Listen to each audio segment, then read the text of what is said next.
Hello, আসসালামু আলাইকুম। আমি Al-Noam ব্রাইট হোজেনের পক্ষ থেকে সবাইকে জানাচ্ছি অনেক অনেক শুভেচ্ছা।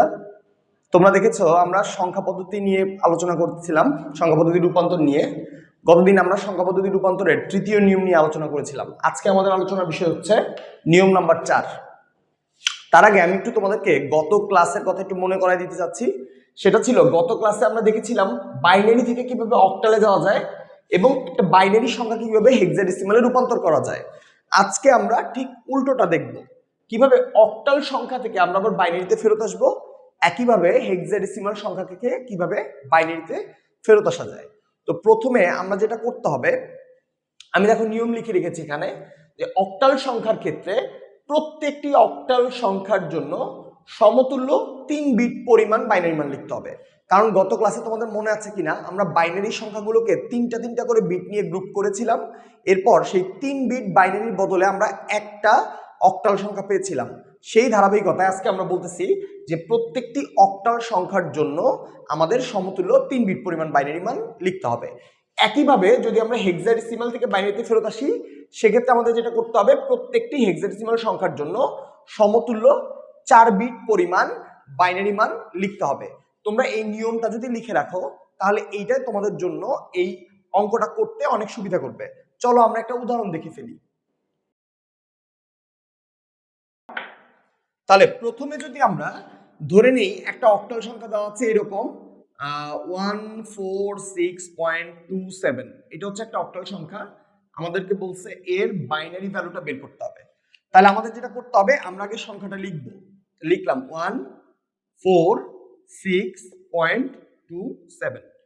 এইবার তোমাদের মনে আছে হয়তো আমরা গত ক্লাসে একটি ছক শিখেছিলাম, যে ছকের মাধ্যমে আমরা গ্রুপগুলো থেকে অক্টাল মান বের করেছিলাম। আজকে আমরা একই ছক ব্যবহার করে অক্টাল মানের জন্য তার সংশ্লিষ্ট গ্রুপটি নির্ণয় করব।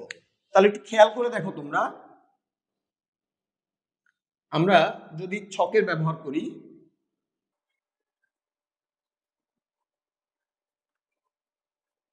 খেয়াল করো আমরা নিয়মে বলেছিলাম আমাদের 3 বিট অক্টাল মান লাগবে। এই জন্য আমরা 3 বিটের জন্য 1 2 আর 4 কে নিয়েছি। প্রথম যে সংখ্যাটা আছে আমাদের সেটা হচ্ছে 1। এই 1 এর জন্য আমরা যখন বাইনারি গ্রুপগুলো বের করব, বের করার প্রসেসটা হচ্ছে, আমরা গতদিন বলেছিলাম যদি কোনো সংখ্যার নিচে আমরা 0 দেই, তার মানে সেই সংখ্যাটাকে আমরা বাদ দিয়ে দিচ্ছি, অ্যাভয়েড করতেছি। আর যদি কোনো সংখ্যাকে আমাদের প্রয়োজন থাকে তার নিচে আমরা 1 দিয়ে দিব। এখন এই 1 এর জন্য এদের তিনজনের মধ্যে আমার কাকে প্রয়োজন, এটা তোমাদের একটু খেয়াল করতে হবে। দেখো আমি বলতেছি এই 1 এর জন্য আমার এই তিনজনের মধ্যে শুধু 1 কে প্রয়োজন, তাই আমি 1 এর নিচে দিয়ে দিয়েছি 1, আর বাকি দুইটা সংখ্যাকে আমার প্রয়োজন নাই, এই জন্য আমরা দিয়ে দিয়েছি 0। তাহলে দেখো আমি 1 এর জন্য 3 বিটের বাইনারি মান অলরেডি পেয়ে গিয়েছি। একইভাবে পরের সংখ্যাটা যদি আমরা ট্রাই করি, পরের সংখ্যাটা হচ্ছে আছে 4। এবার খেয়াল করে দেখো 4 এর জন্য আমাদের কাকে লাগবে। 4 এর জন্য আমরা শুধু 4 কে পাইলেই হচ্ছে। তাহলে 4 এর নিচে আমরা দিয়ে দিব 1, আর বাকি দুইটা ঘর আমাদের প্রয়োজন নেই, এই জন্য আমরা দিয়ে দিয়েছি 0। আচ্ছা, এরপরে দেখো আছে হচ্ছে 6। 6 এর জন্য কাকে কাকে প্রয়োজন, আমরা জানি 4 আর 2, 4 আর 2 হবে হচ্ছে 6।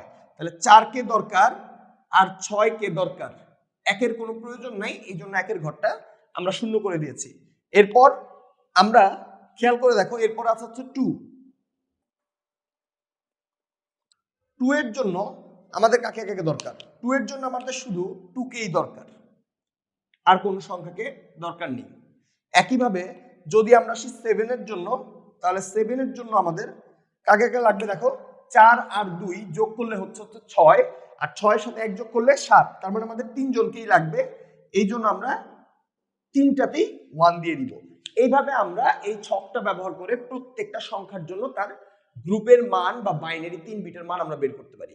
বের করা শেষ, এবার আমাদের মানটা বসাই দিতে হবে। খেয়াল করো, প্রথমে আমরা 1 এর জন্য কত পেয়েছিলাম, আমরা পেয়েছিলাম 0 0 1।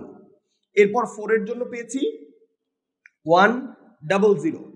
6 এর জন্য কত পেয়েছি 1 1 0। এরপর একটা দশমিক বিন্দু আছে, আমরা দশমিক বিন্দুটা দিয়ে যাব। তারপর 2 এর জন্য পেয়েছি 0 1 0, আর 7 এর জন্য পেয়েছি হচ্ছে 3টা 1।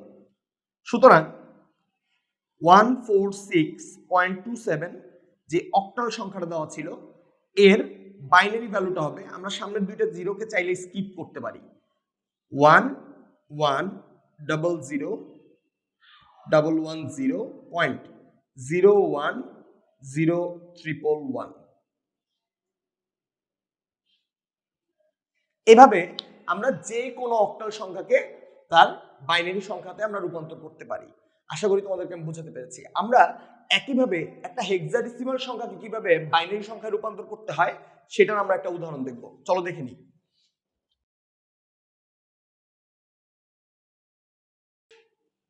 ধরে নাও একটা সংখ্যা দেওয়া আছে এরকম 4f.a2, এটা হচ্ছে একটা হেক্সাডেসিমাল সংখ্যা দেওয়া আছে, আমাদেরকে বলেছে এর বাইনারি ভ্যালুটা বের করতে হবে।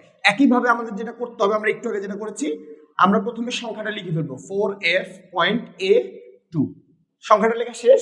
এবার আমাদের মান বের করতে হবে। মান বের করার জন্য আমরা আবার সেই ছকের সাহায্য নিব।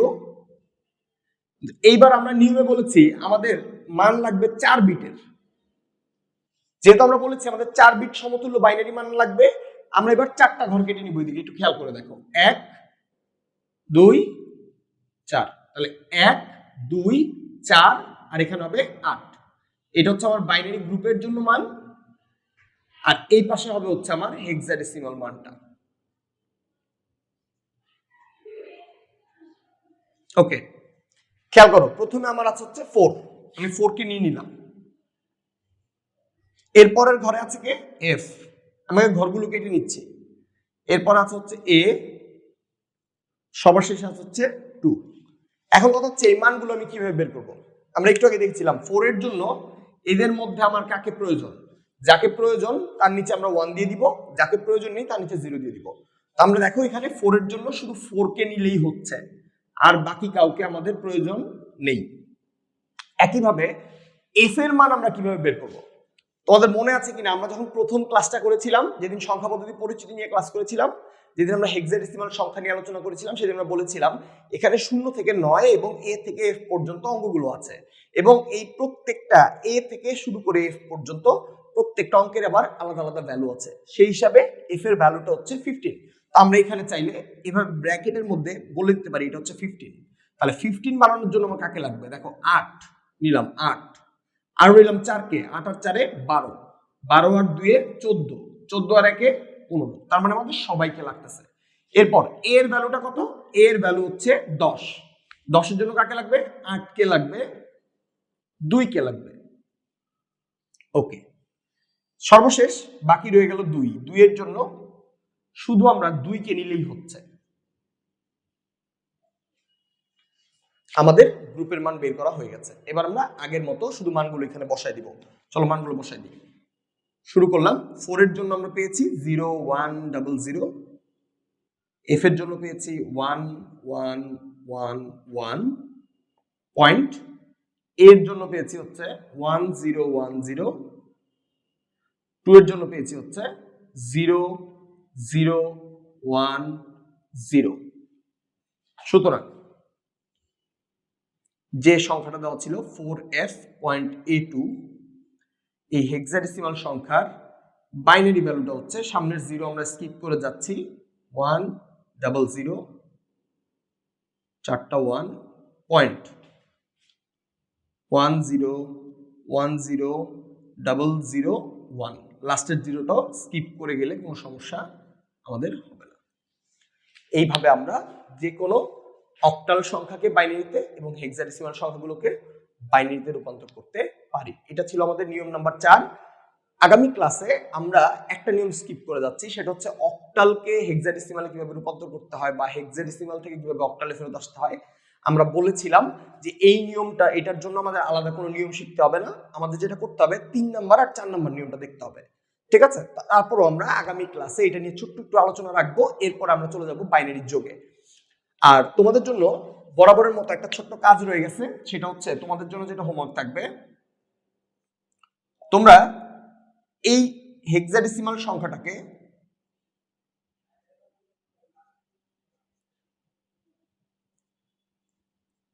বাইনারি সংখ্যায় রূপান্তর করে দেখো। অবশ্যই উত্তরটি কমেন্ট বক্সে জানাবে, আমরা দেখবো তোমরা নিয়মটা কেমন ফলো করছো। আর পূর্বের ভিডিও যারা তোমরা এখনো দেখোনি তাদের জন্য আমরা ডিসক্রিপশন বক্সে হচ্ছে পূর্বের ভিডিওর লিঙ্কগুলো দিয়ে রাখবো, তোমরা সবাই হচ্ছে সেই ভিডিওগুলো আগে চেক করে দেখবে। সবাই ভালো থাকো, সুস্থ থাকো, ইনশাআল্লাহ আগামী ক্লাসে দেখা হবে। আসসালামু আলাইকুম।